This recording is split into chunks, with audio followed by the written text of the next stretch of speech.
Ang mga kwento ng pag-ibig, kwento ng buhay at kwento ng pag-asa dito sa Barangay Love Stories. Love Stories.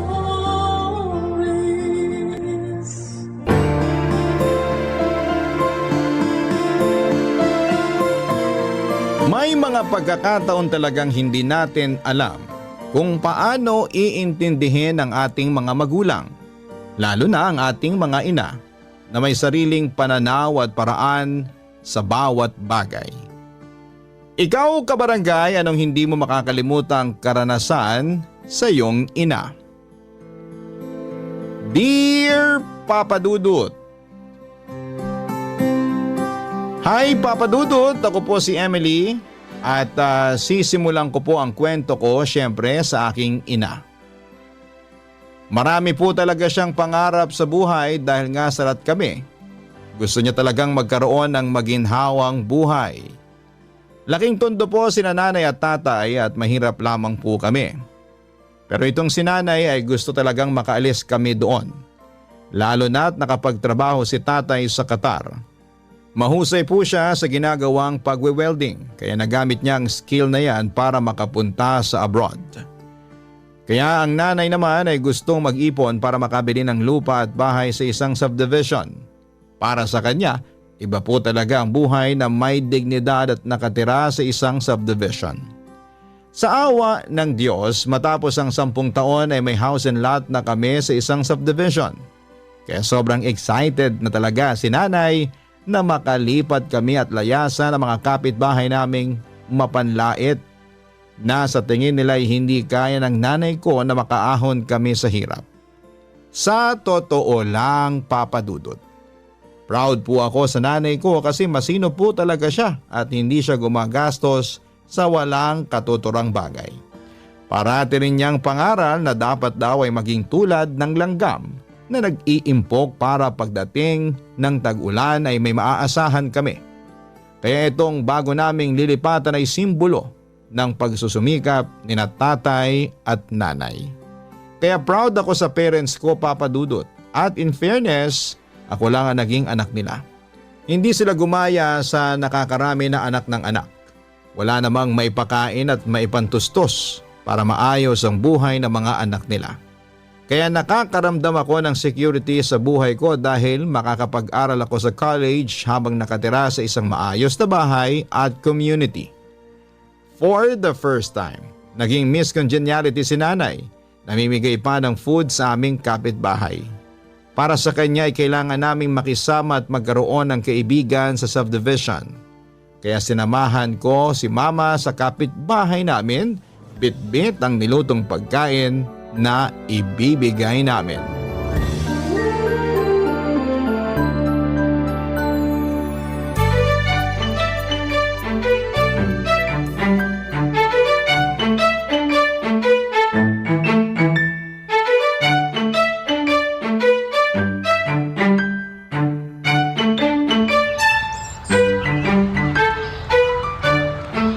Ay, sandali. Kakatukin ko na tong gate, ha? Nay, may doorbell oh. Yun na yung pindutin mo. Ay, naku. Ang sosyal pala. Magkano kaya to? Nak, magpalagay din tayo nito, ha? Mukhang di naman natin kailangan, Nay. Ano ka ba? Dapat pumantay naman tayo sa kanila. Di bale, may naitabi pa ako para sa doorbell. Bongga ka talaga, Nay. Kaya itodo na natin ang bago nating bahay. Sa bagay. Support ako dyan, Nay. O sige na, pindutin mo na yung doorbell, anak. Ay, sige po. Ay, Ang bongga naman talaga. Hindi mo na kailangan sumigaw pa. Walang ganito sa atin dati. hindi naman kailangan dun. Totoo naman. Ay, ang ganda talaga dito. Hindi ako nagkamaling dito tayo kumuha para pagtayuan natin ang bahay. Tingnan mo naman ang tatay mo. Nakakapagpahinga siya ng bongga. Hindi nagiinit ang ulo kasi maganda ang environment.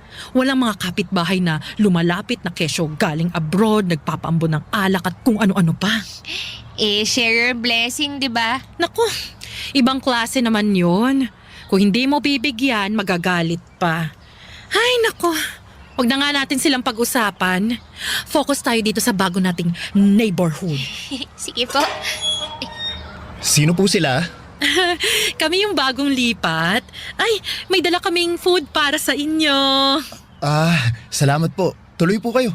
Salamat naman. Sige po, isasarado ko lang po tong gate. Pasok po. Ito pala yung anak ko, si Emily. Ako naman si Dorothy, iho. Ay, ang ganda naman ng garden niyo. Mahilig po kasi si Mama sa mga halaman. Tuloy po kayo. Ma'am, may bisita po tayo. Bagong lipat po sa tapat. Talaga? Hello, neighbor. Ano yan? Nagluto po ako. Ipapatikim ko po sa inyo yung recipe ko. Adobo po. Masarap po yan. Mukhang masarap nga, ano? Salamat naman ha. Nag-abala pa kayo. Ay naku, hindi yan abala. Gusto ko rin namang makilala ang magiging kapitbahay namin. Ito pala yung anak ko, si Emily. Tapos ako naman si Dorothy. Nice to meet you. Ako naman si Nemya. Ito rin yung bunso ko, si Remjun. Talaga? Ilan palang anak ninyo? Ang asawa nyo? 3 lang ang anak ko. May kanya-kanyang pamilya na yung 2. Si Remjun na lang yung college kong natira dito. Yung asawa ko, nasa US, nurse. Sabi ko sa'yo anak eh. Excuse me, anong binulong nyo? Kaya pala magandang bahay ninyo. Magandang trabaho ng mister nyo. Nagtutulungan naman kami. Teacher naman ako sa isang private school at president ng Homeowners Association dito sa subdivision natin. Kahit may edad na, kailangan pa rin magsumikap at maglingkod. Kayo ho pala, anong trabaho nyo? Wow! Bongga pala kayo, no? Ako? Housekeeper. Asawa ko naman, nasa Qatar, nagtatrabaho. Babalik na rin siya sa susunod na linggo. That's good. Tsaka, salamat pala dito sa adobo, ha? Mukhang masarap po itong adobo ninyo. Katulong ko si Emily sa pagluto niyan. Talaga? Marunong kang magluto, Emily? Oo. Tinuruan ako ni nanay. Cool.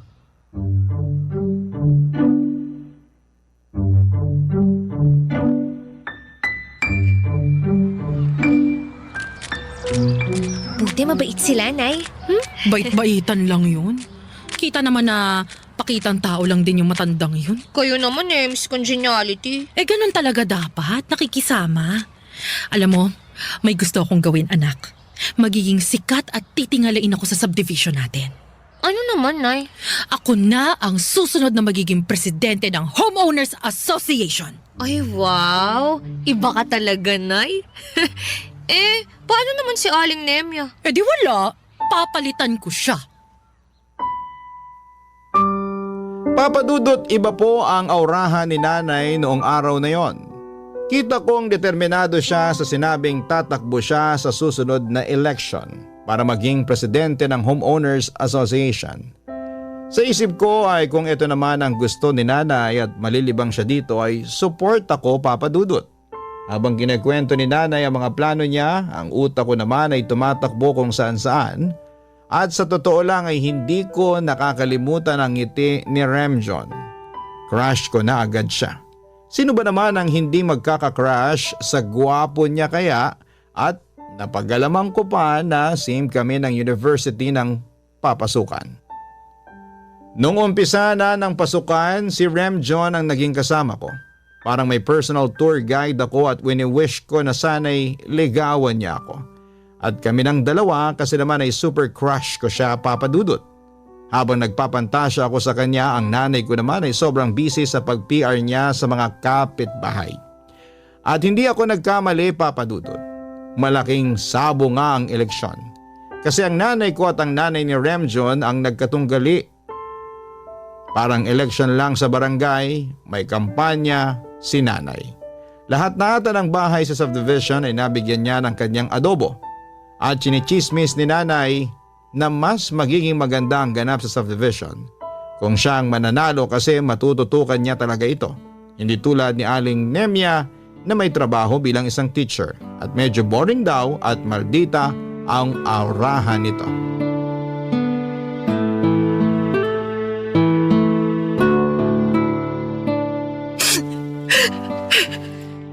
Nay, tama na yan.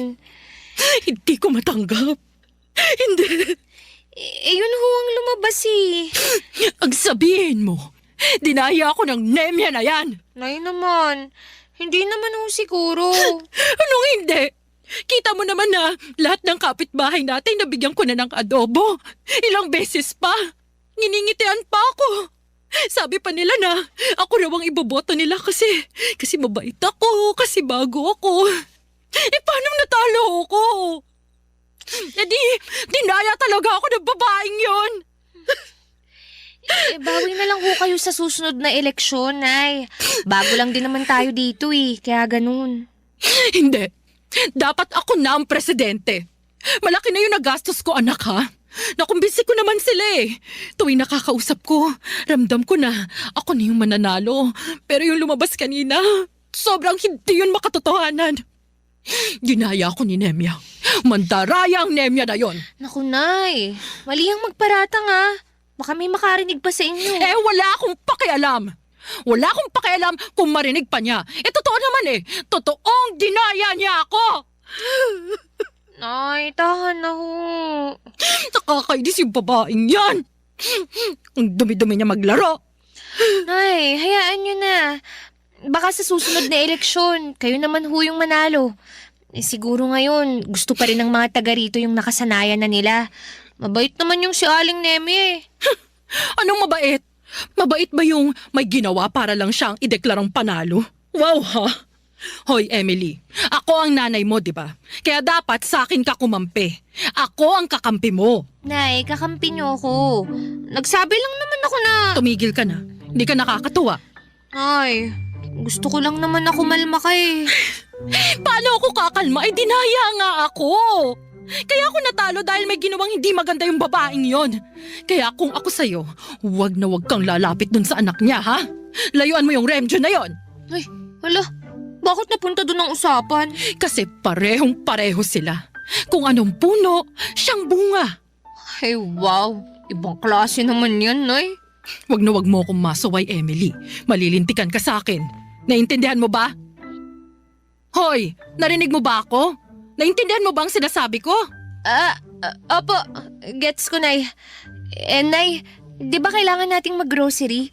Lumakad na kaya tayo kaysa iyak ka ng iyak dyan. Nakakaiyak kayang matalo. O, di ba? Kita nyo, inamin nyo rin na natalo kayo. Ay, okay lang yan, Nay. Nanalo ka rin sa susunod. Hindi okay. Hindi ako natalo.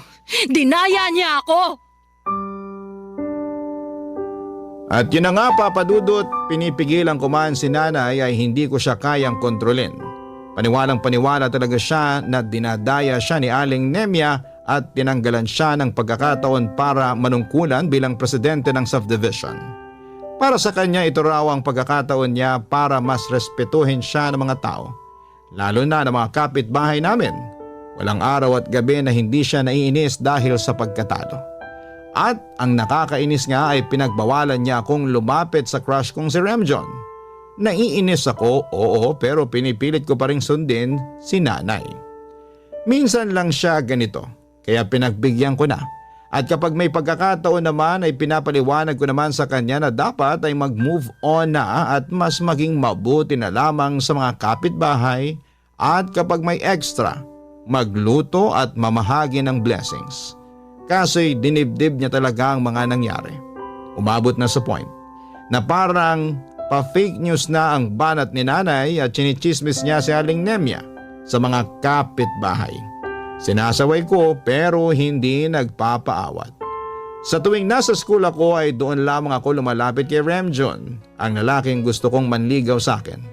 Magiging kami pa kaya sa mga pinaggagawa ni nanay? Yun ang parati kong tanong sa aking sarili ng mga araw na yon, papadudot. Barangay Love Stories. Barangay Love Stories. Habang patuloy ang nanay ko sa mga paninira niya kay Aling Nemya, patuloy naman kami na naging malapit sa isa't isa ni Remjon. Pero tuwing nasa subdivision kami ay parang magkaaway din. Di kami nagpapansinan at ramdam ang tensyon. Araw-araw ko ring sinasabihan si nanay na tigilan na niya ang ginagawa niya, lalo lang lalaki ang gulok ako. Hindi ito makakatulong kung gusto niya na maging maganda ang tingin sa kanya ng mga tao pero hindi nakikinig si nanay. May sarili siyang desisyon na sa tingin ko ay hindi kayang pigilan. Nahihiyaman ako pero wala akong magawa talaga, Papa Dudut. Siguro ganito talaga kapag hindi naman nakapag-aral ang magulang. Ako na nakapag-aral, ako dapat ang magturo. Pero sobrang hirap lalo na't parang isang punong baliko na ang pagtubo, matibay na ang sangang baliko at hindi na kaya pang ituwid. Kami naman ni Remjun, ramdam ko na gusto namin na matapos na ito. At ramdam kong gusto na rin niya ako more than friends.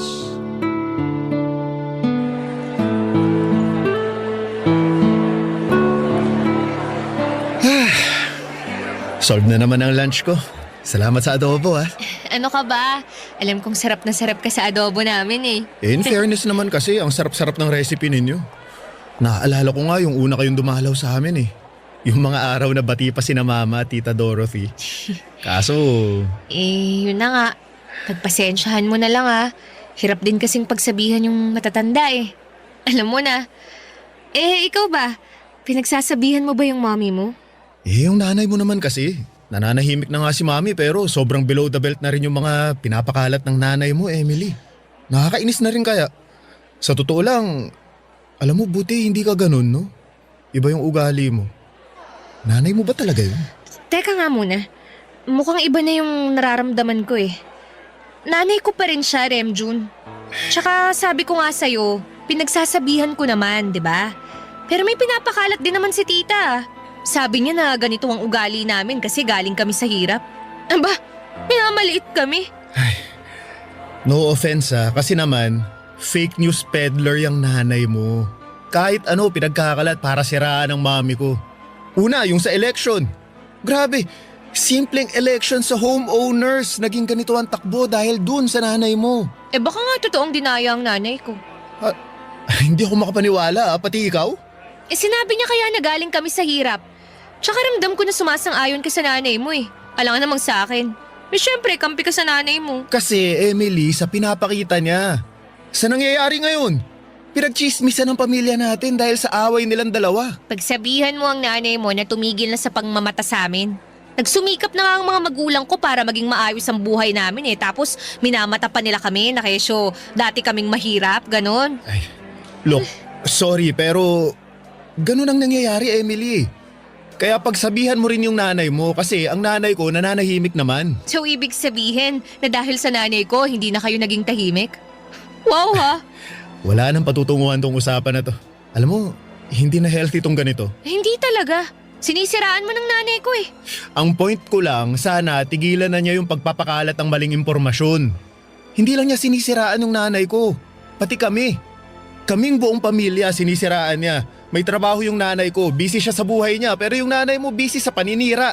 Gawain ba yan ng... Nang ano? Nang galing sa mahirap? Emily, alam ko na gusto natin ang isa't isa, pero nasa alanganing sitwasyon tayo dahil dun sa nanay mo. Sus, ang arte mo. Ang sabihin mo, mata pobre kayo. Emily, alam mo, nagiging toxic na talaga to. Ano bang ina-expect mo? Maging positibo tong pag-uusap natin matapos mong siraan ng nanay ko? Nanay mo kasi blue. Ikaw na sa nanay mong pink. At hindi sad ang nanay ko ha. Naiinis lang siya kasi dahil sa mga ginagawa rin ng nanay mo. Paikot-ikot na lang tong usapan natin, Emily. Pansin mo? Di hinto na. Diyan ka na nga. Ewan ko sa'yo. Ewan ko rin sa'yo at sa nanay mong blue. Hindi pala siya pink. Nasaktan ako, Papa Dudut. Nasira ang pagkakaibigan naming dalawa ni Remjun at naunsyamina ang anumang namamagitan sa amin. Gustong-gusto ko pa naman siya. Siya kasi ang Ruro Madrid ng buhay ko. Pero tinanggap ko na sa araw na yon na baka hindi nga kami para sa isa't isa. Kasi paano kami magsasama kung ang mga nanay namin ay mortal na magkaaway? Parang nasa teleserye sa hapon. Sa totoo lang ay hindi ko naman masisisi rin ang nanay ni Remjun na mainis. Pero hindi ko rin masisisi ang nanay ko kasi may naririnig din siyang panlalait sa buhay namin. Hanggang sa may dumating na masamang balita, kailangang umuwi ng bansa si tatay. Nagkaroon siya ng injury at hindi na makapagtatrabaho. Sobrang devastated kami. Nangangamba kasi nag-aaral pa ako. Malaki rin ang gastos sa mga check-up ni tatay at ang malala pa ay may nakitang ibang sakit sa kanyang doktor na mas lalong pinanghihinaan namin ang loob. Isa talaga itong dagok sa aming pamilya, Papa Dudut.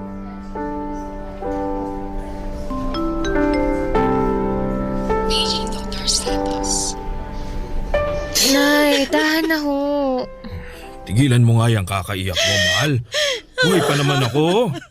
Huwag kang gumawa ng eksena dyan, nasa ospital pa tayo. Bakit? Mapipigilan ko ba tong pag-aalala ko? Naiiyak ako sa gastusin, sa lahat. Nay, sabi niyo nga sa akin, may awa ang Diyos. Magdasal lang tayo na maging mabuti ang resulta ng mga lab test ni tatay. Ano bang sabi ng agency mo dun sa Qatar? Hindi ka na ba talaga makakabalik? Pwede naman. Mabait kaya ako. Pero baka hindi na rin. Depende. Ayoko maghirap tayong muli. Ano na lang yung sasabihin ng mga kapitbahay natin? Lalo na nung Nemya na yon. Pili ko pinagtatawanan niya na tayo. Nay, andyan na naman kayo sa mga ganyan niyo. Totoo naman eh. Umahanap lang yung mata pobreng babaeng yun na mapupuna sa atin. Ay nako, pwede ba Dorothy? Tigilan mo na nga yan. Paano ako gagaling nito kung hanggang ngayon yan pa rin ang nasa isip mo? Kahit nung nasa Qatar pa ako, yung awayan yung dalawa na lang ang lagi ko naririnig. Awat na mahal. Ewan ko ba? Paano ako kakalma ha? Alam ko na kung anong nasa utak ng babaeng yun. Pati nga yung bunso niya nagmana na rin sa kanya. Nay naman. Bakit Emily? Hanggang ngayon ba may gusto ka pa rin doon? Pagbutihin mo na lang ang pag-aaral mo. Makakahanap ka ng mas maayos na lalaki kesa naman galing sa pamilya na yon. Teka, gusto mo yung Remjon na yun? Oh, bakit napunta sa akin ang usapan? Nako anak, nagbablush ka oh. Naku, kita mo? Emily, tigilan mo yan. Naku, manahimik ka nga Dorothy. Baka nga dahil sa awayan yung dalawa parang Romeo at Juliet na tong si Emily at Remjon. Alam mo ba nangyari dun sa kwento ng Romeo at Juliet? Ano, yung namatay silang dalawa? Oo, yun na nga. Ayokong mangyari yun sa unikaihan natin. Tatay talaga. Parang ganun na nangyari Gusto mo ba yung si Remjon? Kayo na ba anak? Hindi po naging kami. Ayun naman pala. Never naman pala. Dapat tapat ka sa akin, ha Emily? Tapat naman po ako sa inyo Pero ang totoo po, gusto ko po si Remjon. Ayun. Tapat ka nga anak. Tigilan mo yan, Emily! Romeo at Juliet. Tandaan mo. Ewan ko sa inyo mag-ama. Tay naman. Sana makausap ko yung Remjon na yan at nang makilatis ko. Nako, magpagaling ka muna dyan. Oo, gagaling ako. Hindi ba, Emily? Yes po, Tay. Gagaling pa kayo.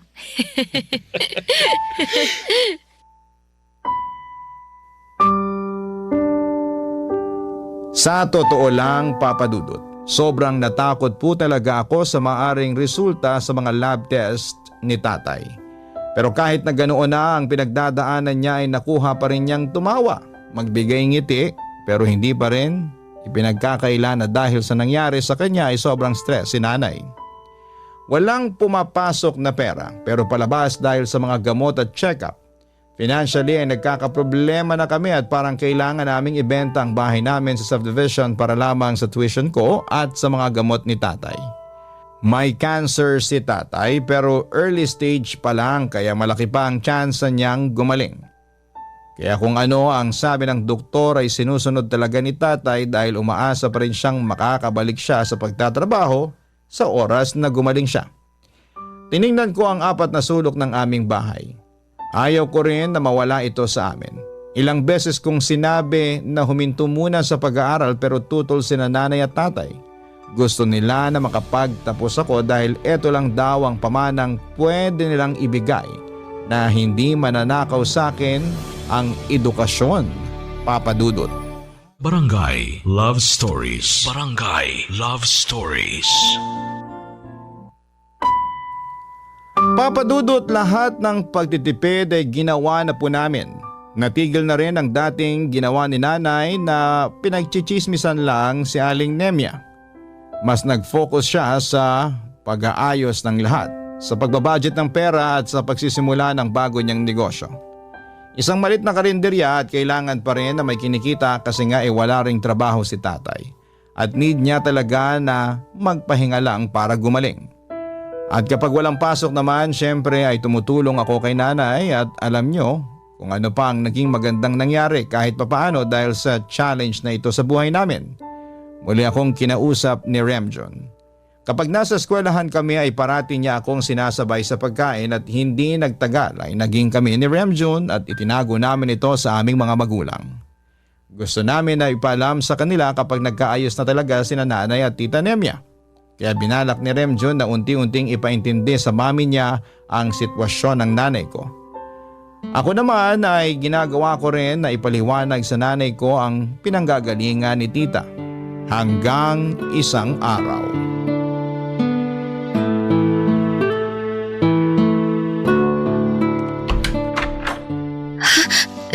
Remjon?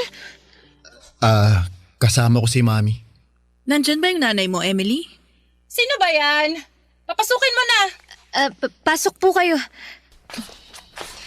Nay, sina Tita Nemya po tsaka si Remjon. Anong ginagawa niyo rito? Dorothy. Nay, Ito pala para sa asawa mo tong prutas na dala namin. Nasa taas siya, nagpapahinga. Salamat dito. Nag-abala pa kayo? Naku, maliit na bagay lang naman. At saka ito pala, kunin nyo to. Sana makatulong. Ano tong sobre? Konting tulong pinansyal. Alam kong hindi biro ang pinagdadaanan ninyo. Nakwento sa akin ni Remjon. Nemya, Sige na, tanggapin mo na. salamat. Hindi ko in-expecto. Maraming salamat. Naku sino pa bang magtutulungan kundi tayo-tayo lang na magkakapit-bahay, di ba? Malaking tulong to. Malaki. Sobrang nagpapasalamat ako. Nay. Maupo kayo. Anong gusto nyo? Kape? Kumain kayo. May adobo akong niluto dyan. Gusto ko po yan. Ano ka ba, Remjon? Nakakahiya. Ma'am, masarap kaya yung adobo nila. Well, sa bagay, masarap nga talaga yung luto nyo. Kaya rin ako nandito kasi sa darating na Pasko, may taunang Christmas party tayo dito. Pwede bang ikaw ang mag-cater? Ano? Ako? Oo naman. Magiging kampante kaming lahat na masarap ang magiging kainan sa Pasko kapag ikaw ang mag-cater. Ano, game ka ba? Nay, kunin na natin. Tutulong ako. Pero kaya ko ba? Si nanay naman. Kaya natin yan. Ako rin po, tutulong din po ako. Oo, at kung kaya ko at hindi ako abala, tutulong din naman ako So ano, tinatanggap mo na ba yung offer ko? Sige. Oo. Yun! Ayos, magiging masayang Pasko. Salamat po, tita. Gagalingan po namin ni nanay. Alam mo, kahit hindi nyo sabihin, alam kong gagalingan nyo sa pagluluto. Nabalitaan ko nga na parating sold out yung mga ulam nyo sa maliit nyong karinderya kasi masarap. Oo nga Buti, bumili sila sa amin. Bakit naman hindi? Alam mo naman. Naku, kalimutan na natin yun. Ito na yung huli kong taon as president ng association. Tumakbo ka na next election, ha? Naku, wag na. Anong wag? Kayang-kaya mo yan. Ay, talaga ba? Oo naman. Tama si Mami, Tita. Kaya mo yan. Di ba, Emily? Oo naman. Kaya mo yan, Nay.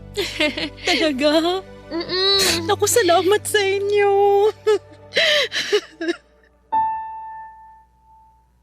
Sobra po akong natuwa, Papa Dudut, na naging okay na ang aming mga nanay na dalawa ni Remjon. Naging close na ulit sila at sobrang happy ay naging Christmas party. Kahit sobrang abala kami ni nanay sa pagluluto with the help of Remjon. At sa mismong Patapos ng party, inamin naming dalawa sa mga magulang namin kasi umuwi rin ang daddy ni Remjun na kami ng dalawa. Hindi na shock ang aming mga magulang dahil ramdam daw nila na may something na sa amin at kita raw sa aming mga mata ang kislap. Kaya habang nagbibuild ng relationship ang aming mga nanay, mas naging strong din ang pagmamahala namin ni Remjun at sa awa ng Diyos ay nakarecover si tatay. At sobrang tuwa ko nang graduate ako kasabay ni Remjun dahil alam kong maayos na ang lagay ni tatay kahit na hindi pa siya nakabalik sa abroad. Siyempre bilang nakatapos na sa pag-aaral, naghanap din ako ng trabaho papadudot para makatulong sa pamilya. Kahit na ayaw ni nanay at tatay dahil kaya naman daw nila ay binigyan ko pa rin sila ng sahod ko. Gusto kong suklian hindi lang pagmamahal kundi monetary din bilang sukli sa mga pagsisikap nila para lang magkaroon ako ng magandang buhay at edukasyon.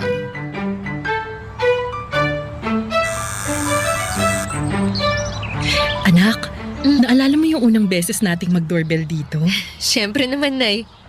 Alam mo, kita ko sa mga mata mo noon na crush mo na agad si Remjun. Talaga? We... Totoo!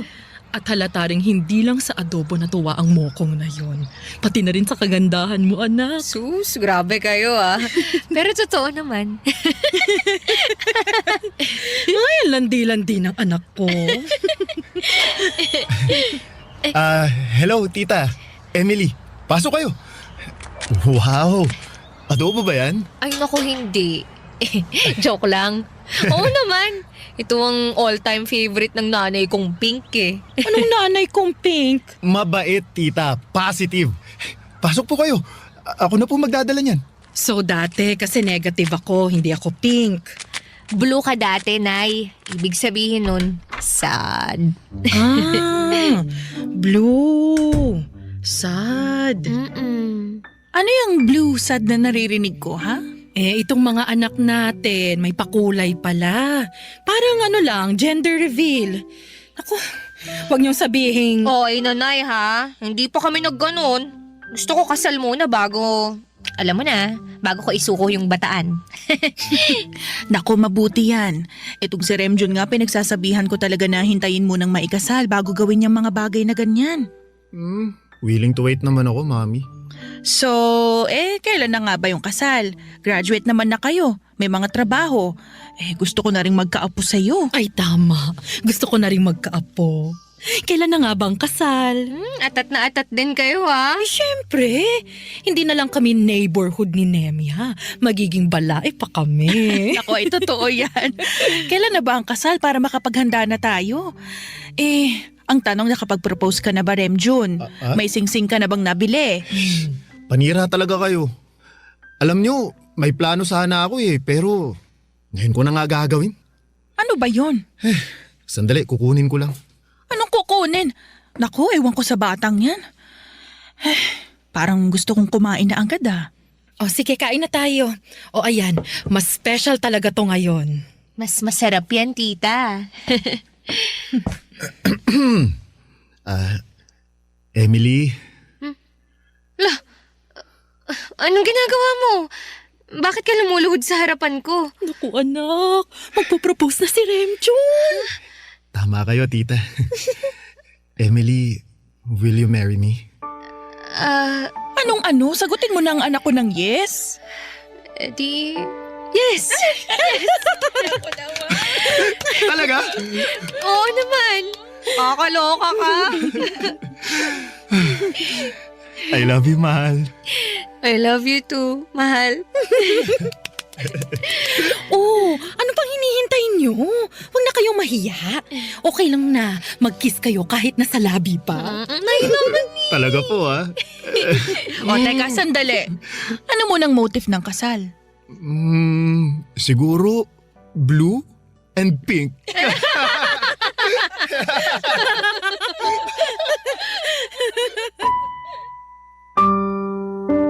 Ang saya lang, Papa Dudut, dahil nagkaayos na ang mga nanay namin ni Remjun. Makalipas nga ang 5 buwan matapos ang marriage proposal na yon ay ikinasal kami ni Remjun. Blue at pink ang kulay. Sa side ko ay pink at sa side ni Remjun ay blue, kaya inaasar ko siyang nanay mo blue dahil sa kulay. Tawanan lang kami at sobrang happy lang ng kasal, Papa Dudut. Naging presidente din ang nanay ko sa association sa wakas at si Mami Nemya ang naging advisor niya. Naging stable naman ang karinderya ni nanay kahit papaano ay eto ang pinagkakabalahan niya at pagiging presidente ng Homeowners Association. Dahil nga sa mga nakapag-ipon na kaming dalawa ni Remjun ay nakabili din kami ng sarili naming unit sa subdivision. Neighborhood namin ang aming mga parents at sobrang saya po ng aming samahan. Dating magkaaway ngayon ay super balain na. Thank you po Papa Dudut sa pagbabahagi ninyo ng kwento ko. At mga nanay namin na mahal namin ang asawa kong si Remjun. Sa ngayon po ay may dalawa na kaming anak kaya sobrang saya po ng bahay. Hindi blue ang aming pagsasama. Ang inyong forever kapuso at kabarangay, Emily. Uy, kabarangay!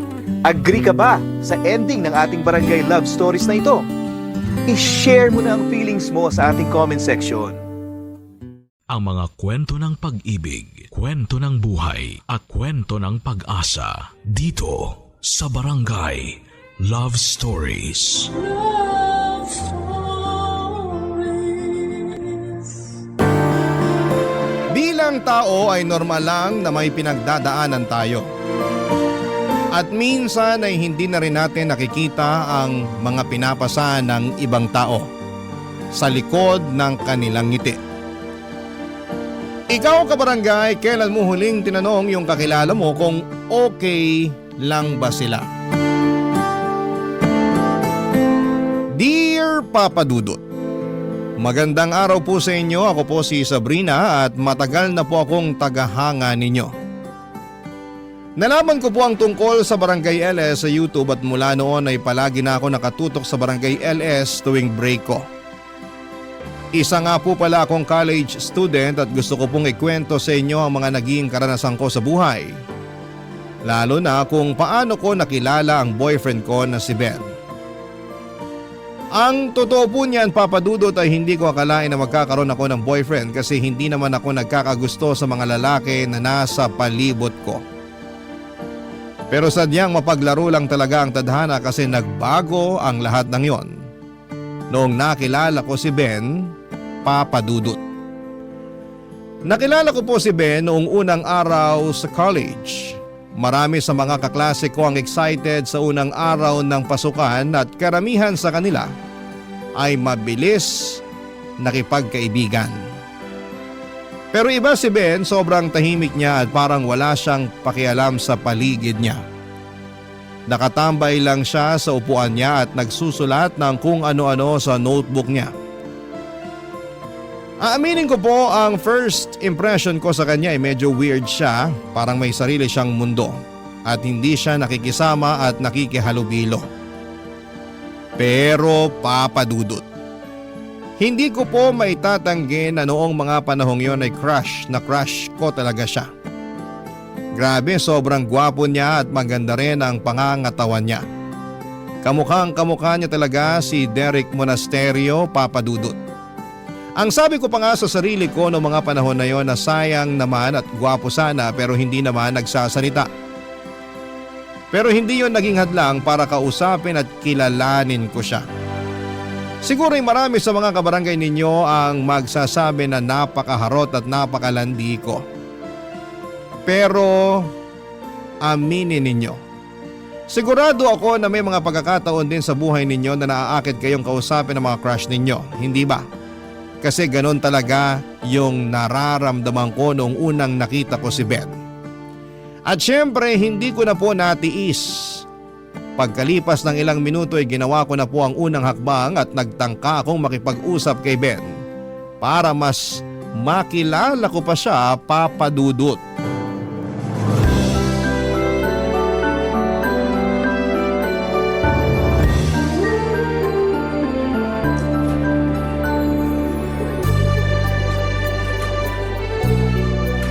Hello, tatabihan kita ha.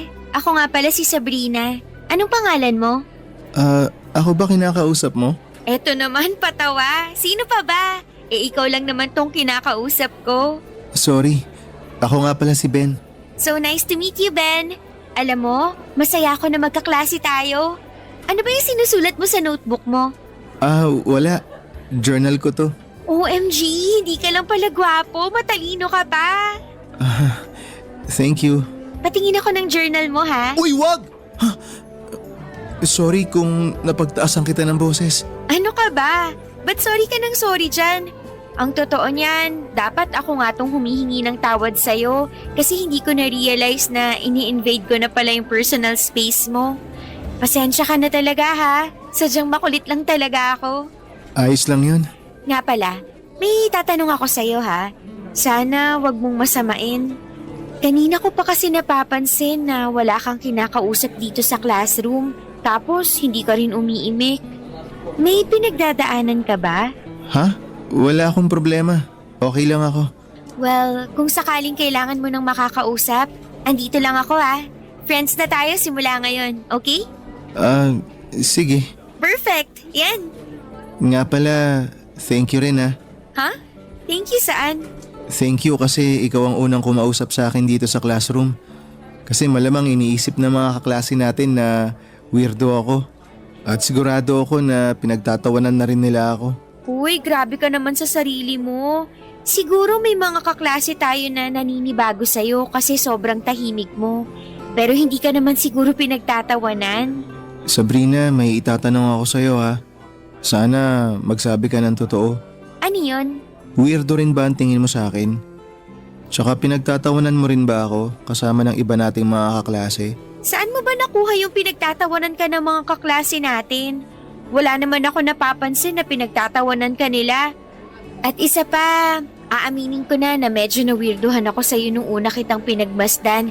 Pero kalimutan mo na yun. Pinagmamasdan mo ako? Ay my goodness, gaga ka talaga, Sabrina. Oo pinagmamasdan kita kasi aminin na natin.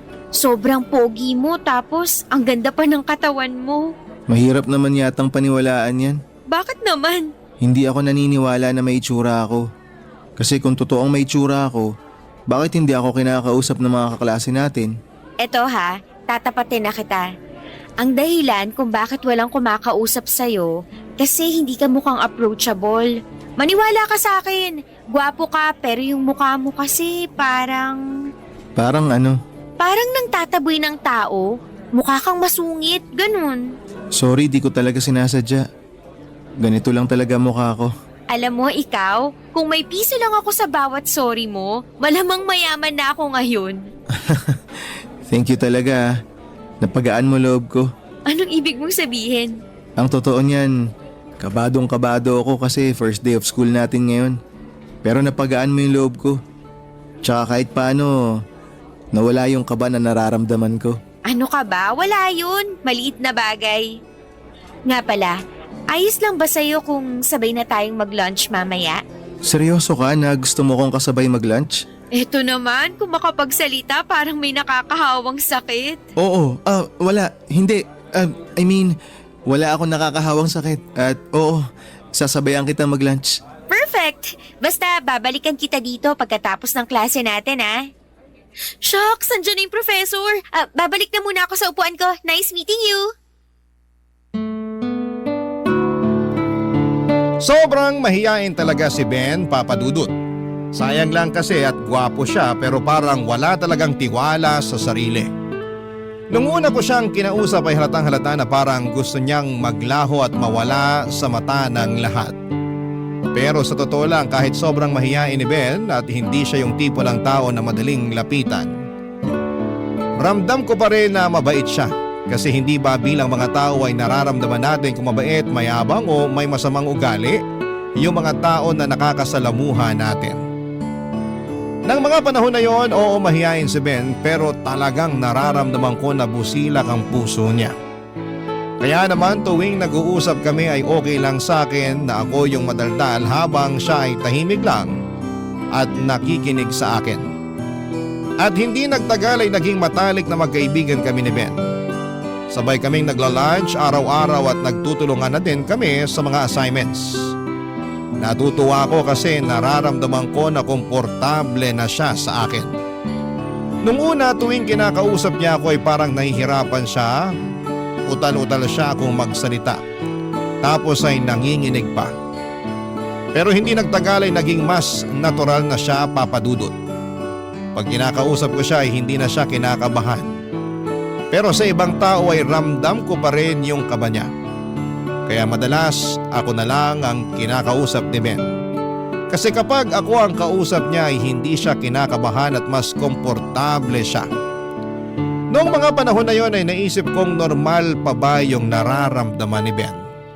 Kasi hindi ba minsan natural lang naman nakabahan tayo, pero kay Ben, kahit yung mga simpleng bagay ay sapat na para kabahan siya ng lubusan. May isang pagkakataon nga na habang binabayaran niya yung tuition fee niya ay nanginginig pa ang kamay niya at parang nahirapan siyang magsalita. Ang dami niyang inhale, exhale. Bago niya kinausap yung registrar para bayaran ang tuition fee niya. Pero kahit na may ganong karamdaman si Ben ay tanggap ko pa rin siya bilang kaibigan. Kasi sa pagiging tunay na kaibigan ay wala kang mapipintas kay Ben, Papa Dudut. At pagkatapos ng ilang linggo ay dumating ang araw na isa-isa kaming ipinag-present sa klase. At doon ko talaga nakumpirma na hindi na normal yung pinagdadaanan ni Ben, Papa Dudut.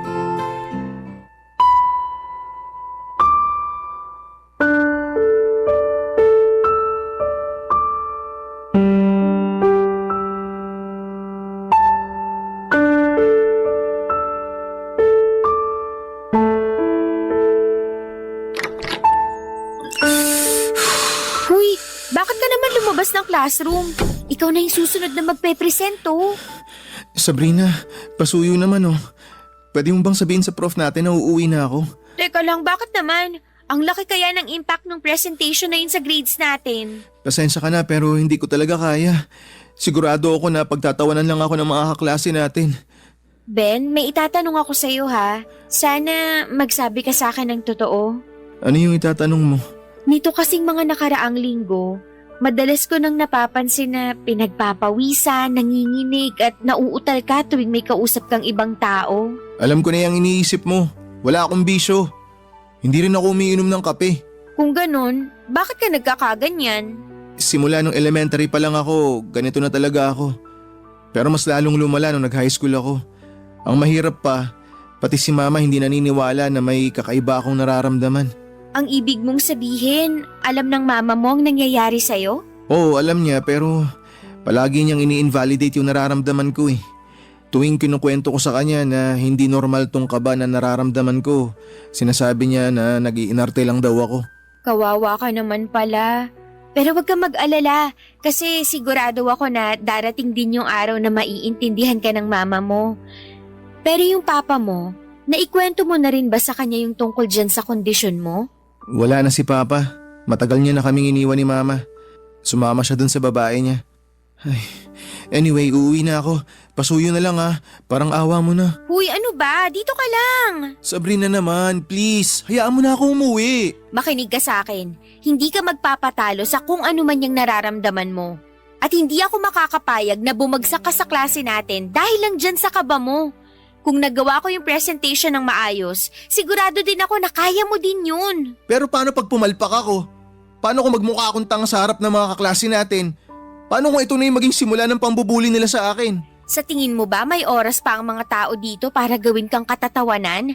Sa sobrang dami ng projects at reports natin, sigurado akong wala ng panahon ng mga kaklase natin para pagtuunan ka pa ng pansin. Hindi ka nakakasigurado dyan. Anong ibig mong sabihin?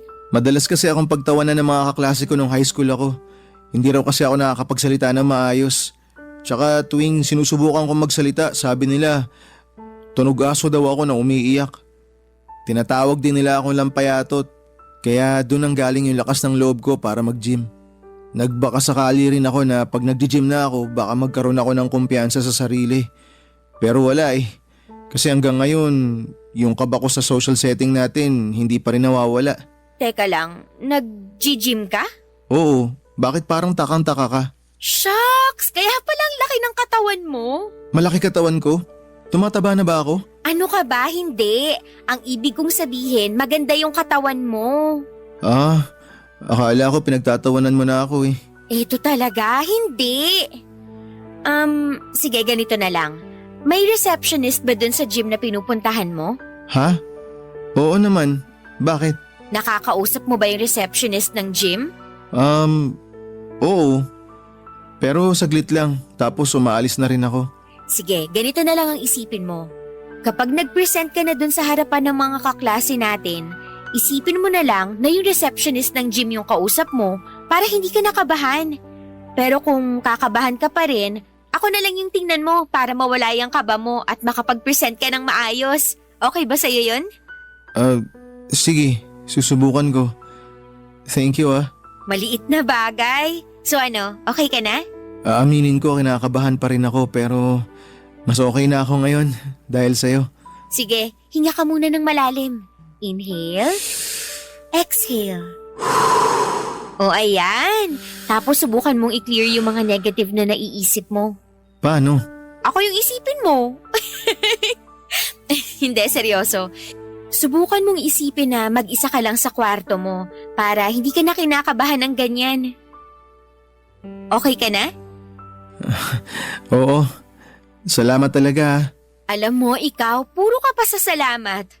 O halika na, pumasok na tayo sa loob. Baka mamaya mapansin pa ng prof natin na sabay pa tayong lumabas. Baka kung ano pang isipin nun. Halika na.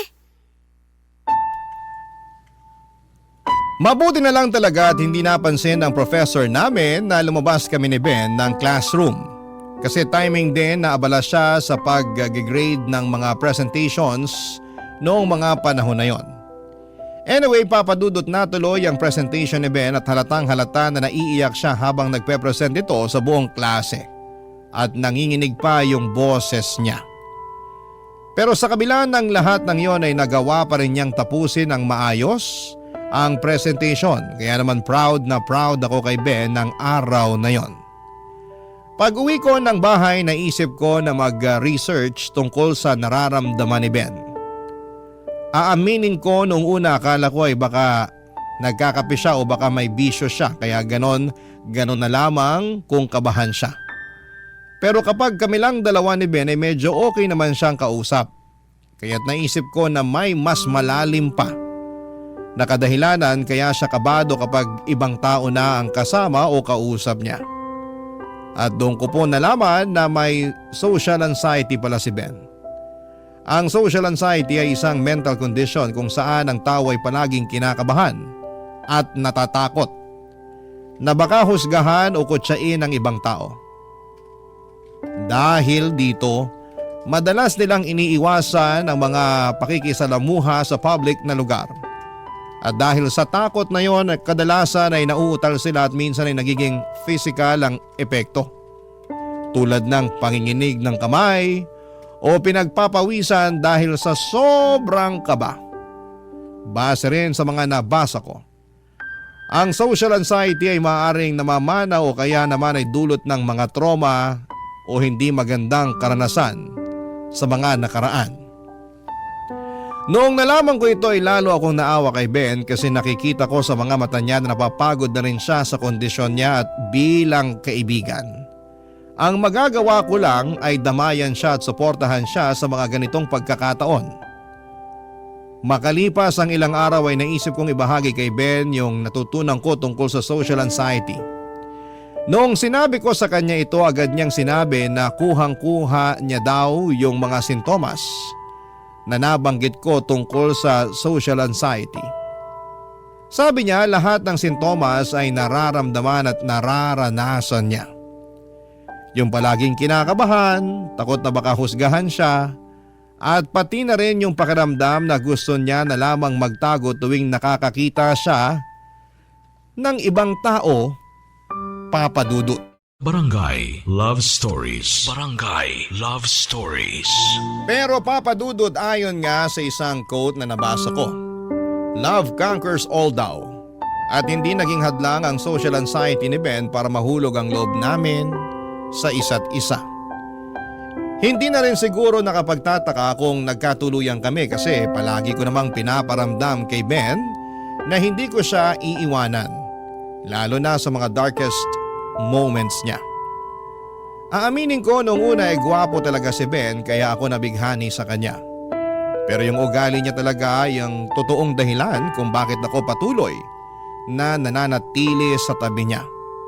Siguro maraming tao ang iisipin na snob si Ben o di kaya ay suplado. Pero ako ang makapagpapatunay na hindi yon totoo. May pinagdadaanan lamang talaga siya na hindi naiintindihan ng karamihan. Pero hindi ibig sabihin noon ay masama siyang tao. At dumating na nga yung panahon na niligawan na ako ni Ben. Palagi siyang may dalang chocolates and flowers para sa akin. At habang nililigawan niya ako ay napansin ko na mas komportable na siyang i-text sa akin yung mga nararamdaman niya. Kasi sa text, mas nakakapag-compose siya ng mga thoughts niya at mas naipapaliwanag niya ng maayos ang saloobin niya. Isa rin sa mga napansin ko kay Ben ay ayaw niya yung tinatawagan siya sa cellphone. Parang tumitibok ng malakas ang puso niya kapag nakakarinig siya ng pag-ring ng cellphone niya. Pero tinulungan ko siya, Papa Dudut, at nagsimula kaming magtawagan. Kasi gusto ko na matulungan siya na mawala yung kaba niya sa pagsagot ng tawag at para na rin matulungan siya na mawala yung social anxiety niya kahit papaano. Fast forward, Papa Dudut. At naging kami din ni Ben. At dumating na yung araw na naglakas loob na siya na ipakilala ako sa mama niya. Nung una, syempre kinakabahan si Ben pero nilabanan niya yon kasi sabi niya sa akin, yung pagpapakilala niya sa akin sa mama niya ay patunay daw na seryoso siya sa akin. Hindi ko inakala na ang haba na pala ng buhok ko. Hindi ko nga lubos akalain na yung crush ko ay magiging boyfriend ko na rin sa wakas. At noong mismong araw na yon ay tumuloy na kami sa bahay ni Ben para ipakilala ako sa mama niya, Papa Dudut.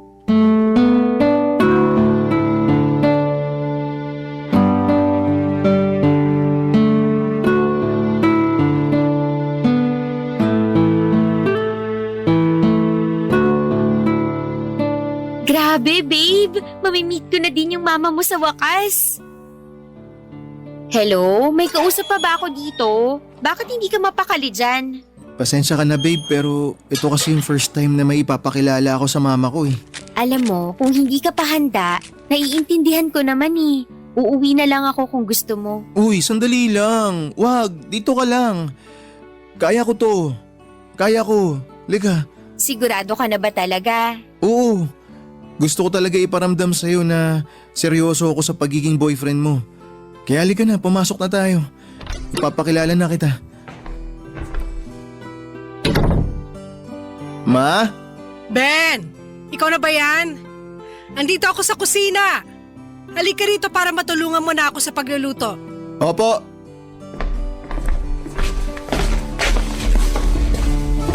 Ma, nga pala, si Sabrina. Ay, good evening po, Tita Cynthia. Good evening din sa'yo, Iha. Ben, siya na ba yung... Opo, ma. Siya po yung kinukwento ko sa inyo. Girlfriend ko. Kita mo na? O anong sabi ko sa'yo? Normal ka. Sadyang mahiyain na torpe ka lang talaga. Ma, yung hiya tsaka yung kaba na nararamdaman ko araw-araw, hindi naman na po normal eh. Sus! Tita Cynthia, mawalang galang na po ah. Pero totoo po yung sinasabi niya. Araw-araw ko pong napapansin na grabe kung kabahan at tamaan ng nerbiyos itong si Ben. Sa katunayan nga, nag-research ako tungkol sa kondisyon niya at napag-alaman ko na may social anxiety siya. Social ano? Social anxiety po.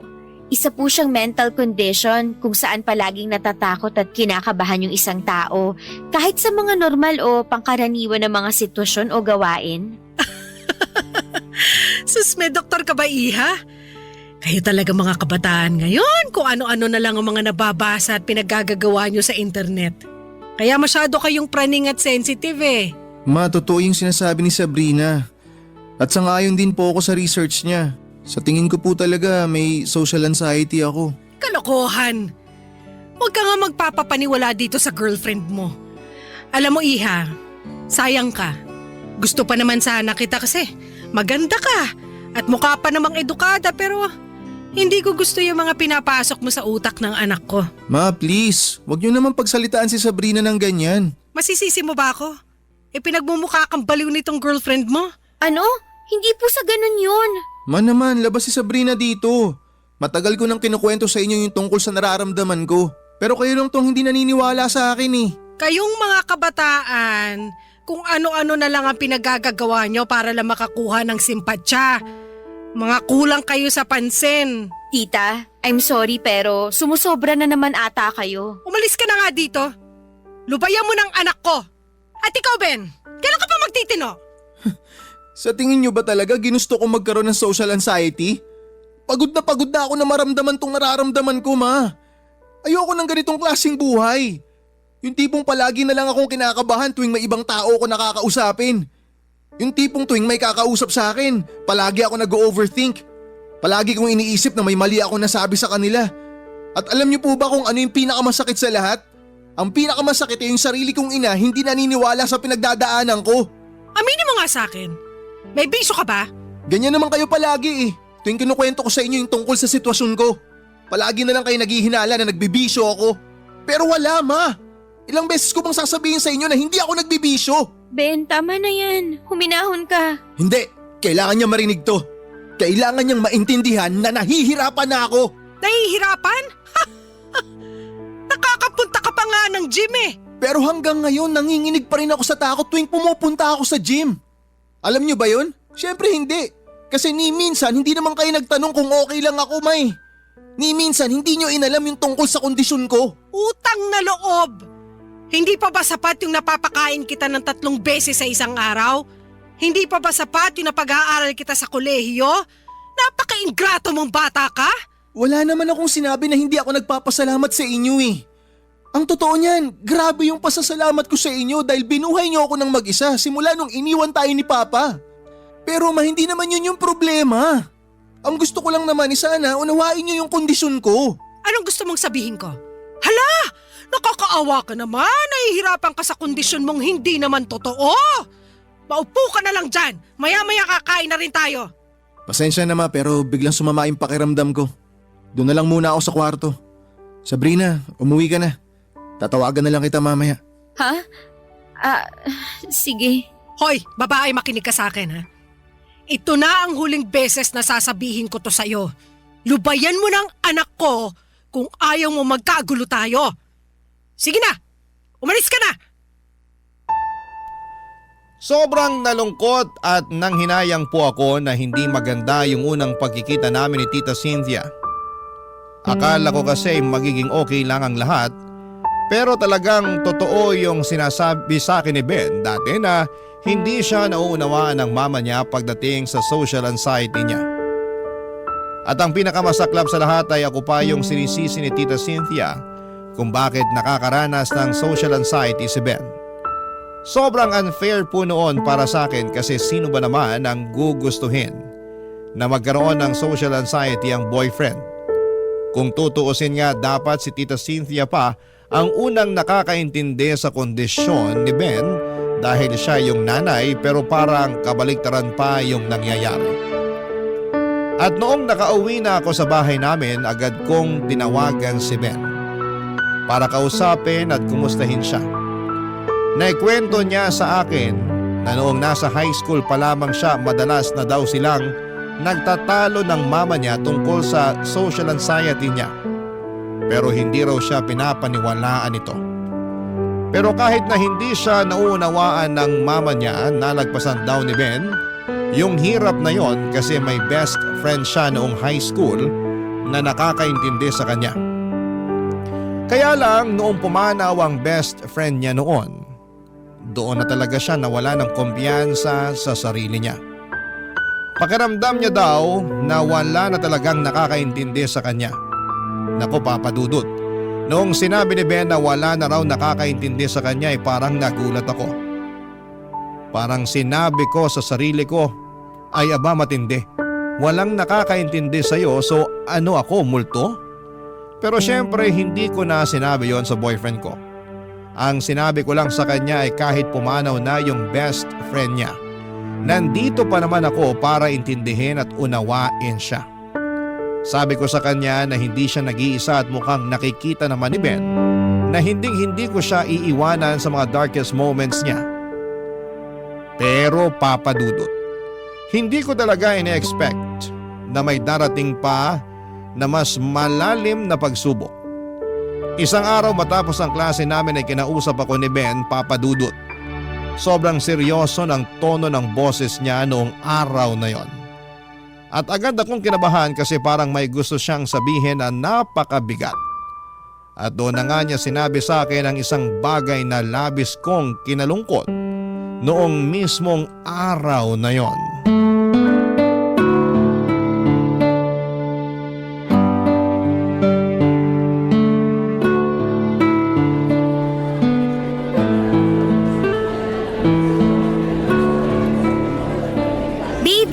Lunch na tayo. Saan mo gustong kumain, ha? Sabrina, kailangan natin mag-usap. Ano ba yan? Kinakabahan ako sa tono ng boses mo. Tungkol ba to kay Tita Cynthia? Naku, huwag ka nang mag-alala. Hindi na naman ako nasasaktan sa mga sinabi niya sa akin. Naka-move on na ako doon. Hindi tungkol doon. So ano nga? Siguro panahon na para tapusin na natin to. Ano? Anong pinagsasasabi mo dyan? Sorry, pero nahihirapan din ako para sa'yo eh. Araw-araw ako nakokonsensya sa mga kailangan kong pagdaanan dahil lang sa sakit na to. Hindi mo to deserve. Hindi mo deserve yung ganitong klase ng pagmamahal. Mabait ka at nagpapasalamat ako sa'yo dahil minahal mo ako, pero mas deserve mo yung normal na klase ng pagmamahal. Normal na relasyon, yun ang mas kailangan mo. Yun ang mas para sa'yo. Hindi yung ganito na palagi mo nalang iniintindi yung kondisyon ko. Hindi, Ben, ayoko. Sino bang nagsabi sa'yo na nahihirapan ako, ha? Ilalaban natin to. Please, wag mo namang gawin sa akin to. Bata pa lang ako, pinagdadaanan ko na to. Tsaka hindi ko masasabi kung kailan to matatapos. Ayaw kitang idamay, ayaw kitang hilahin pababa. Kaya sige na, please. Iwan mo na lang ako. Maniwala ka sa akin. Malalagpasan din natin to. Hindi kita iiwan. Pero kailangan. Para din sa'yo to, maniwala ka. Mauubos ka lang kapag ipinagpatuloy pa natin to. Kaya sige na, pumayag ka na. Ganun na lang ba kadali para sa'yo na itapon ang lahat ng to? Hindi mo alam kung gaano ako nasasaktan ngayon sa gusto mong mangyari. Ang gusto ko lang mangyari, magkaroon ka ng normal na buhay. Normal na relasyon. Hindi mo makukuha yun kung patuloy mo kong iintindihin. Sorry, alam kong kasalanan ko kasi niligawan kita, pero kaya ako nga tinatapos to eh. Hanggat maaga pa para may oras ka pa, para hindi ka na mahirapan. Kung ganito lang din naman ang kahihinat na ng lahat ng to. Sana pala nung first day pa lang, hindi na kita kinausap. Sana, hinayaan na lang kita na mag-isa. Nagsisisi ako na nakilala pa kita. Umamin ka nga sa akin, Ben. Minahal mo ba talaga ako? O napilitan ka lang kasi wala nang ibang kumakausap sa'yo? Hindi sa ganun yun. Minahal kita at hanggang ngayon mahal na mahal pa rin kita. Kaya ako nga ginagawa to eh, kasi mahal kita. Pero bakit ganun? Bakit hindi ko maramdaman ngayon yung pagmamahal na sinasabi mo? Questionin mo na lahat, wag lang yung pagmamahal ko sa'yo. Sa tingin mo ba hindi ako nasasaktan tuwing pinamumukha sa akin ng sarili kong ina na ikaw yung dahilan kung bakit ako nagkakaganito? Nasasaktan ako para sa'yo. Tuwing sinasabi ni Mama na pinahihirapan lang daw kita. Sinabi niya yon? Ben, hindi mo ba nakikita yung ginagawa ng mama mo? Pinaghihiwalay niya tayo. Alam mo sa sarili mo na hindi totoo yung mga sinasabi niya sa'yo. Oo, pero... So bakit ka nagpapa-apekto? Kasi may punto siya. Tama siya, Sabrina. Pinahihirapan lang kita. Utang na loob. Manindigan ka naman. Matuto kang lumaban para sa mga taong nagmamahal at naniniwala sa'yo. I'm sorry. Tama ka. Hindi mo ako sinukuan. Kaya wala akong dahilan para sukuan din yung relasyon nating dalawa. Maniwala ka, Ben. Matatapos din to. Pero hanggang kailan? Hanggang kailan ako magtitiis at mahihirapan? Hindi ko alam. Pero isang bagay lang ang sinisigurado ko sa'yo. At yun ay hindi kita susukuan, ha? Sabihin mo nga sa akin ang totoo. Hindi ka pa ba nagsasawa na intindihin ako? Aaminin ko, may mga pagkakataon na nahihirapan ako para sa'yo. Pero bilang girlfriend mo, alam ko rin na mas higit ka pa kaysa dyan sa nararamdaman mo. Kaya please lang, lumaban ka. Huwag kang susuko. Alam mo, hindi ko alam kung anong nagawa kong tama para magkaroon ako ng girlfriend na katulad mo. Sobrang swerte ko sa'yo. At sobrang swerte ko din sa'yo kasi nakikita ko naman kung paano mo nilalabanan yung nararamdaman mo. Siguro hindi mo nakikita yun. Pero para sa akin, sapat na yung sinusubukan mong labanan yung social anxiety mo.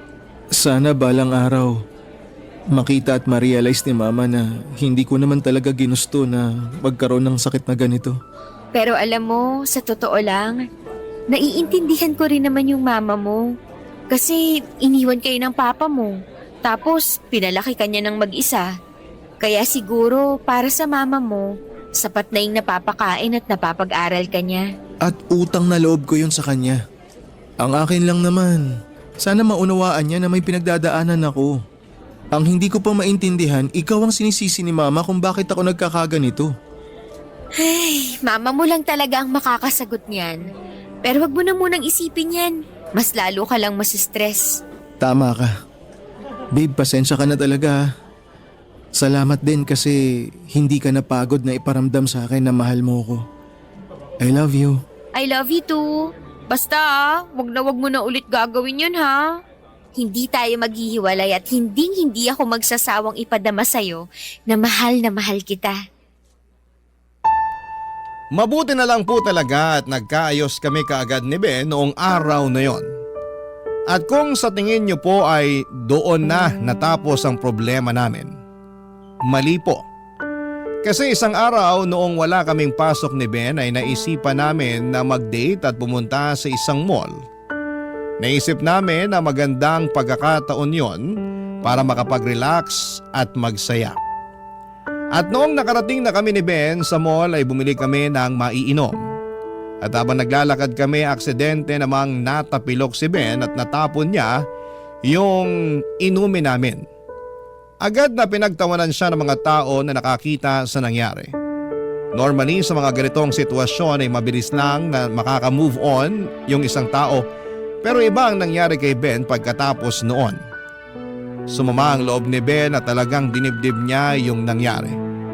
Sobrang nahiya siya sa mga nangyari at noong nakalabas na kami ng mall, hindi pa rin niya naalis yung bigat na nararamdaman niya. Yun na po ata ang pinakaunang pagkakataon na nakita kong namumula ang mukha ni Ben ng sobrang tagal. Long story short ay nasira ang date namin at sa huli nag-decide kami na umuwi ng maaga. Grabe, Papa Dudut. Sobra po akong nangihinayang. Minsan na nga lang kaming lumabas para makapag-bonding tapos ganun pa yung nangyari. Nararamdaman ko na parang sayang talaga yung pagkakataon na yon. Kasi perfect na sana yung araw para sa amin. Ang totoo niyan ay maituturing ko na sana na perfect boyfriend si Ben kung wala lang siyang social anxiety. Pero nang mga panahong yon, sa kabila ng mga nangyari, wala talaga sa bokabularyo ko ang makipaghiwalay kay Ben. Sa halip ay nag-isip ako ng paraan kung paano ko matutulungan ang boyfriend ko sa mga pinagdadaanan niya. Kasi habang tumatagal, mas nararamdaman ko na kung wala akong gagawin, baka tuluyan ang masira ang relasyon namin.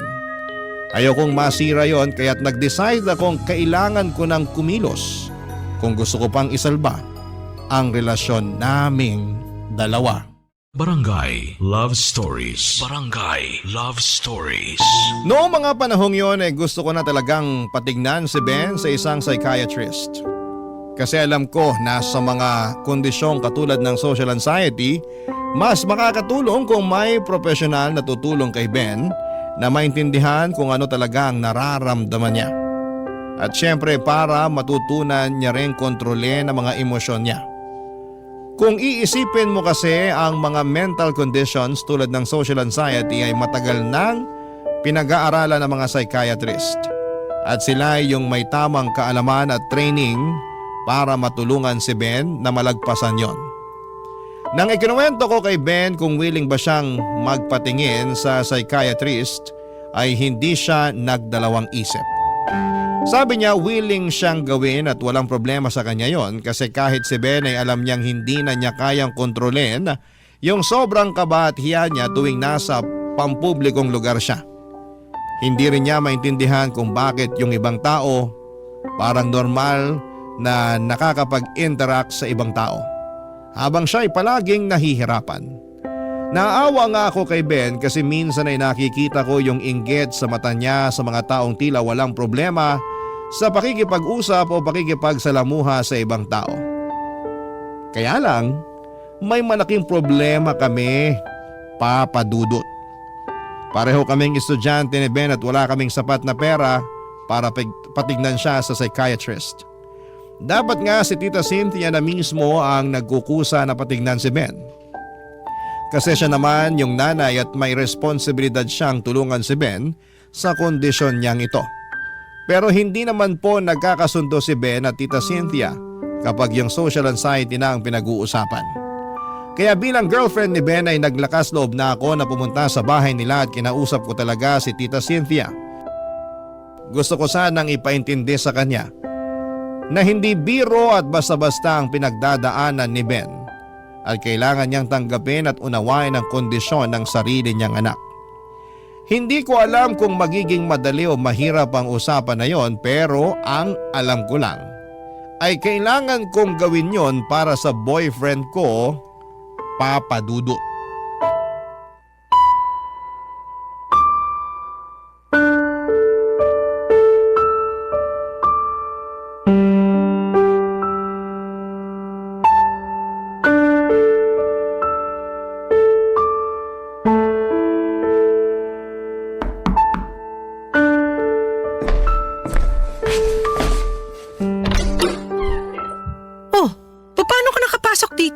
Pasensya na po kayo pero bukas po kasi yung gate niyo.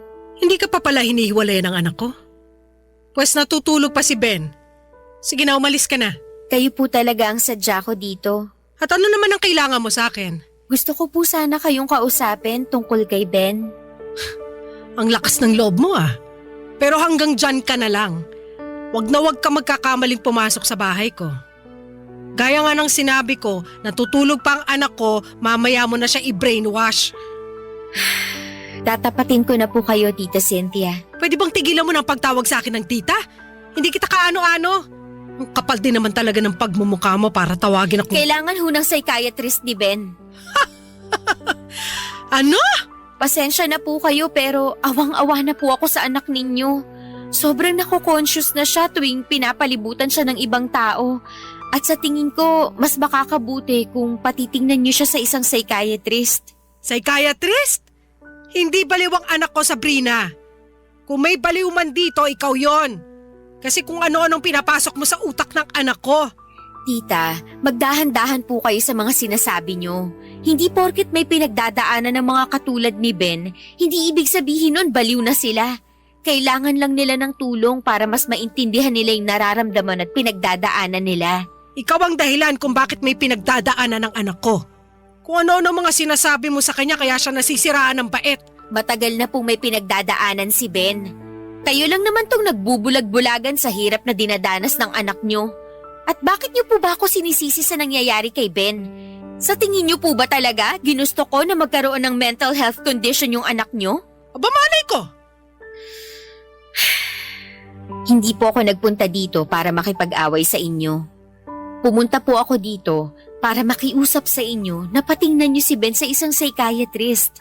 Maniwala kayo sa akin, para din po to sa inyo. Ha! Alam ko na kung bakit ka nagkakaganito. Anong ibig niyong sabihin?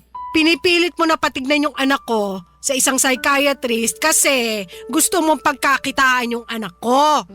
Umaasa ka na ibibigay ko kay Ben yung bayad para sa psychiatrist nang sa ganon, masalisihan mo ko. Tita, utang na loob. Wala akong ibang gusto kung hindi ang mapabuti si Ben. Mahal ko po yung anak nyo. Mahirap po bang intindihin yun? Oo! Kasi ikaw ang dahilan kung bakit nagiging baldado ang anak ko. Alam niyo po, no offense ha, pero mas naiintindihan ko na ngayon kung bakit may mga pagkakataong sumasama ang loob ni Ben sa inyo. Kasi ang kitid ng utak niyo, hindi kayo marunong umintindi. Ang kapal na mukha mo para pagsalitaan ako ng ganyan sa sarili kong pamamahay.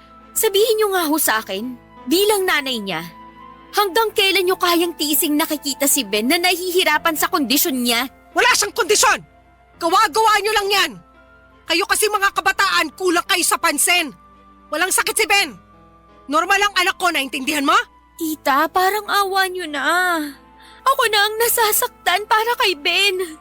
Maniwala ho kayo kung may pera lang ako, hindi na ako lalapit sa inyo at ako na mismong magdadala sa kanya sa psychiatrist. Pero pareho lang kaming estudyante ni Ben at wala kaming sapat na pera para gawin yun. Ayan! Lumabas din yung totoo! Gusto mo akong perahan kasi walang-wala ka, manggagansyo ka. Mali po yung iniisip niyo. Hindi ako ganong klaseng babae. Concerned lang ako kay Ben, mahirap bang unawain yun? Ito lang ang ipinapangako ko sa'yo, Sabrina, kaya makinig ka. Gagawin ko ang lahat para maghiwalay kayo ng anak ko at hindi ako titigil hanggat hindi kayo naghihiwalay. Bakit ba ang init ng dugo niyo sa akin? Nung una tayong nagkita, pinakitunguhan ko naman kayo ng maayos at wala akong ginawa sa inyo para kasuklaman niyo ako ng ganito katindi. Kasi ikaw ang dahilan kung bakit sa tingin ni Ben nasisiraan na siya ng ulo. Kung ano-ano mga pinagsasasabi mo sa kanya kaya siya unti-unting nababaliw. Sana, pag-isipan niyo po ng mabuti yung mga sinasabi ko sa inyo. Hindi po kami nag-iimbento ni Ben at pareho naming alam na kailangan niya ng tulong. At kayo lang pong may kakayahang ibigay sa kanya yung tulong na kailangan niya. Umalis ka na, kundi ipapabarangay kita! Pakisabi na lang po kay Ben na dumaan ako dito. Umalis ka na!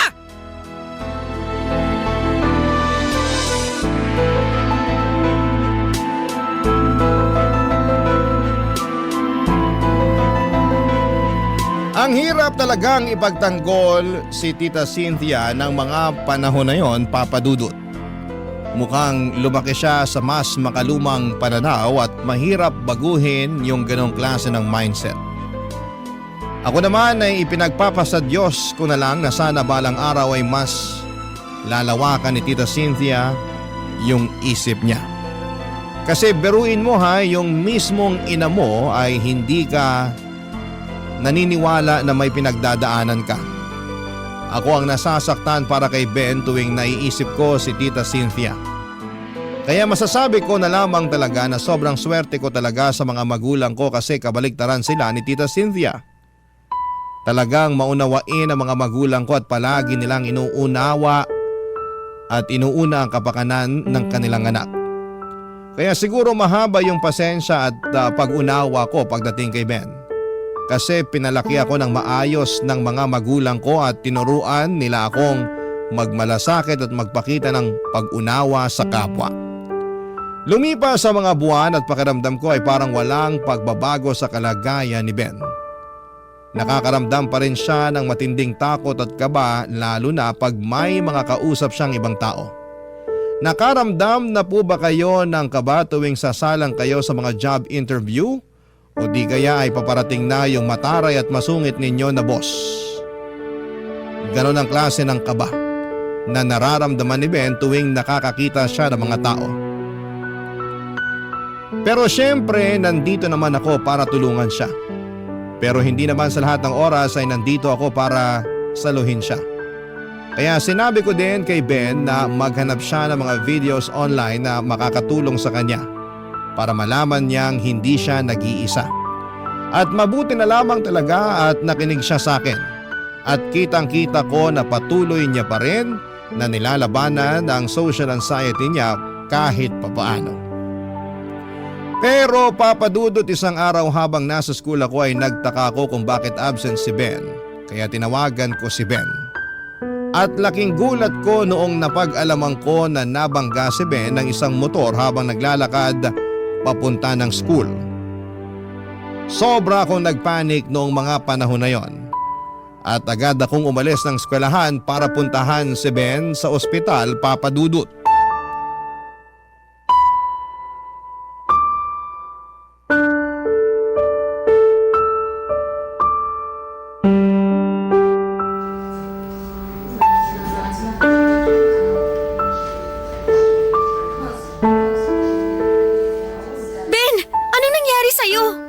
Mamamatay na yata ako, babe.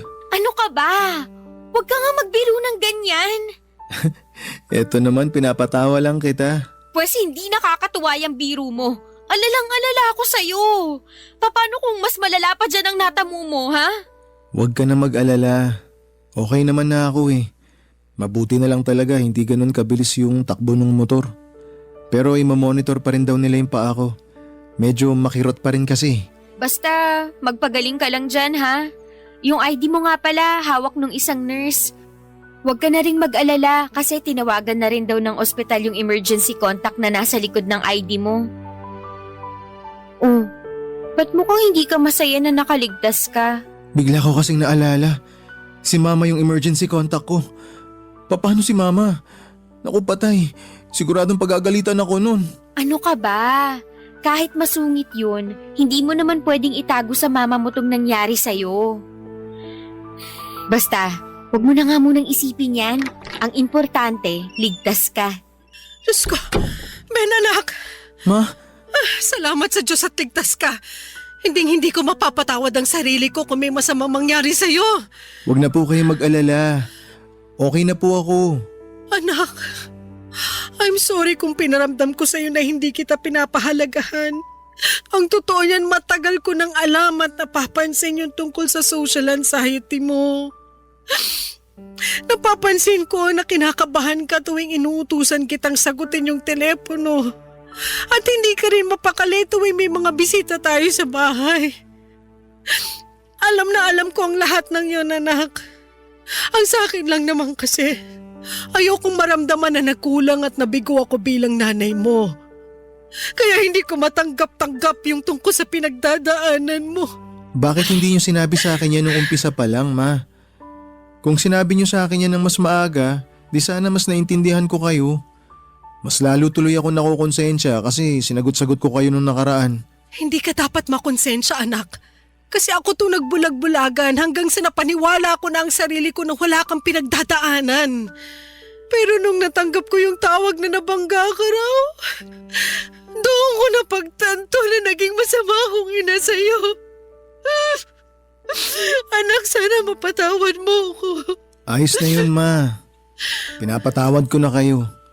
Tsaka, mahal na mahal ko po kayo. Mahal na mahal din kita. Huwag ka mag-alala. Kasi paglabas mo rito, pupunta tayo sa psychiatrist para mas maunawan at maintindihan mo yung mga pinagdadaanan mo, ha? Nga pala, Sabrina. Salamat din sa'yo kasi pinakita mo sa akin na hindi ako naging perpektong ina. Na may mga pagkukulang din ako sa anak ko. Sa totoo lang, masaya po ako na nagkabati na rin kayo sa wakas. Tsaka, Ma, huwag niyo na nga awayin yung girlfriend ko, ha? Mahal na mahal ko yan. Oo naman. Sabrina, Iha, I'm sorry sa mga sinabi ko sa'yo noon. I'm sorry na nadamay pa kita sa mga pagkukulang ko sa anak ko. Wala na po yun. So, ibig sabihin po ba nito, pwede ko na kayong tawaging tita? Siyempre naman. Alam mo, sobrang swerte ng anak ko sa'yo. Bakit? Hindi ba maswerte si Sabrina sa akin? Ikaw talaga. Nga pala, huwag kang mag-alala kasi ako na mismo ang kakausap sa school tungkol sa nangyari sa'yo. Babe, thank you talaga. Nga pala, bakit ka nandito? Hindi ba dapat nasa school ka? Ibang klase ka rin, ano? Sa tingin mo, hindi ako kakaripas sa pagpunta dito nung nalaman ko na nabangga ka ng motor? Naku anak, kung ako sa'yo, wag mo nang hihiwalayan tong si Sabrina. Seryoso ba kayo, Ma? Parang kailan lang, tutol na tutol kayo sa relasyon namin, ha? Ano ka pa naman, nak? Wag mo nga ipaalala sa akin yun, nakakahiya dito kay Sabrina eh. Basta tita, sinisigurado ko po sa inyo na okay na tayo. Mabuti naman kung ganon. Pero yung pag-aaral niyo munang atupagin niyo, ha? Mas mahalaga pa rin na makapagtapos kayo. Pero sigurado po ba kayo natanggap niyo na talaga si Sabrina? Siyempre naman. Kung ganun, panahon na para pagplanuhan namin yung kasal. Uy Ben, ano ka ba? Tumigil ka nga, nakakahiya. Okay na ako sa setup niyo sa relasyon yung dalawa. Basta pagbubutihin niyo lang ang pag-aaral niyo. Tsaka niyo naisipin yung pagpapakasal kapag nakapagtapos na kayo. Nga pala anak, nakuha mo ba yung plate number nung nakabangga sa'yo? Wag na po, okay naman po ako eh. Tama si tita. Dapat panagutin natin kung sino man ang lokong nakabangga sa'yo. Anyway, sigurado naman ako na may CCTV doon sa pinangyarihan ng insidente. Basta, magpagaling ka na muna, okay? Thank you, babe. I love you. I love you too. Nagpapasalamat na lang po ako at hindi ganong kalala ang natamong sugat ni Ben. May mga kaunting fractures lang sa tuhod kaya't kinailangan niyang gumamit ng crutches at ilang linggong pahinga. Pero salamat sa Diyos kasi dumating din yung araw na gumaling din siya at nakabalik na sa school. Tungkol naman sa driver na nakabangga kay Ben, natunto ni Tita Cynthia yung bahay niya at hindi pala malayo sa pinangyarihan ng aksidente yung bahay ng driver. Nakipag-areglo na lamang yung driver kay Tita Cynthia at nagmakaawa ito na huwag na siyang kasuhan kaya pumayag na lang din si Tita Cynthia para matapos na ang gulo. At tungkol naman kina Tita Cynthia at Ben ay masaya akong sabihin na nagkaayos na talaga sila. Tuwing weekends ay nagsasama na sila sa pagpunta sa psychiatrist at kitang-kita ko na nag-improve na ang social skills ni Ben. Nakakapagsalita na siya ng hindi kabado o nanginginig. Talagang malaking tulong ang medication at counseling na natatanggap ni Ben mula sa psychiatrist. At kami naman ni Tita Cynthia ay okay na rin. Tanggap na niya ako bilang girlfriend ni Ben at wala na akong mahihiling pa. Pero ipagdarasal ko pa rin na sana tuloy-tuloy na ang pag-i-improve ni Ben. Para po sa mga nakakaranas ng social anxiety dyan, gusto ko lang pong sabihin na hindi kayo nag-iisa. At maraming tao ang handang umunawa at magbigay ng suporta sa inyo. Kaya lumaban lamang po kayo dahil habang may buhay ay may pag-asa. Ang dami ko pong natutunan sa relasyon namin ni Ben. Isa sa mga pinakamahalagang realizations ko ay ang pagiging sensitibo at maunawain sa mga taong may mental health conditions. Tulad na lamang po ng social anxiety. Mahalaga na huwag nating husgahan ang mga tao base sa kanilang kahinaan at lagi nating tatandaan na may mga bagay na hindi agad natin nauunawaan kaya't magsikap tayong magbigay ng malasakit at suporta. Dahil sa simpleng pag-unawa, malaki ang maitutulong nito sa mga taong may pinagdaraanan.